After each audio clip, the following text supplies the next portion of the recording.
Sa vie privée, Elise Moon ne l'a jamais exposée. Depuis le début de sa carrière il y a près de 30 ans, l'humoriste s'est concentré sur sa carrière sur les planches, d'abord en duo avec Dieudonné puis en solo, préservant notamment sa vie amoureuse de toute médiatisation.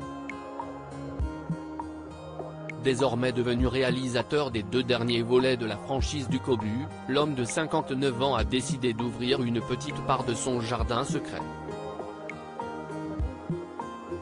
Pas toujours simple. Du moins si l'on en croit ces rares confidences faites auprès de nos confrères du magazine Voici ce vendredi. Alors qu'il évoquait sa future pièce de théâtre, il en est en effet venu à parler de ses souvenirs de la fin de son mariage avec Annie Janisson, la mère de son fils Antoine, dont il a divorcé en 2002. À l'époque de mon divorce, je devais avoir à peu près 37 ans, je me suis moi aussi comporté en égoïste. J'ai tout fait voler en éclats, comme dans la pièce. Je ne pouvais pas faire autrement, il fallait que j'aille au bout. Je crois qu'on a tous été monstrueux à un moment de notre vie, explique-t-il en effet avec honnêteté. Pas question pour lui de nier ses actes ou ses gestes, même si l'humoriste, aujourd'hui célibataire sait parfaitement être romantique. Trop, parfois selon lui. J'ai une belle vie, j'ai un côté très 19e siècle, assez incompatible avec un quotidien terre à terre. Peut-être que mon idéalisme est un peu étouffant. Avoue-t-il sans problème.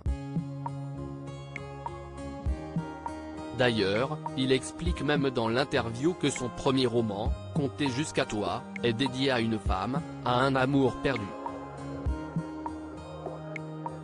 S'il ne précise pas s'il parle de son ex-femme ou d'une autre romance, il raconte tout de même que la personne en question s'est reconnue. Elle a trouvé que c'était magnifique, explique-t-il également, au sujet de sa plus belle œuvre. Elle a même été très émue, mais rien ne la fera changer d'Elvis. Notre histoire est terminée. Si est une femme très pragmatique, elle est déjà passée à autre chose. Je suis d'ailleurs grandement impressionné par les gens qui ont cette capacité à switcher aussi vite d'une histoire à une autre.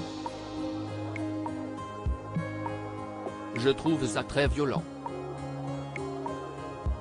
Très sensible, Elise Moon est pourtant bien déterminée à retrouver l'amour. D'ailleurs, il sait ce qu'il veut, décrivant sa future dulcinée comme une femme fine et subtile, il cherche également de véritables qualités morales. L'intelligence est un aphrodisiaque, tandis que la vulgarité et la bêtise me repoussent, argumente-t-il d'ailleurs. Tout en se montrant un peu triste tout de même, j'ai plutôt eu une belle vie et je trouve dommage de ne pas la partager avec quelqu'un. On espère que celle-ci arrivera vite.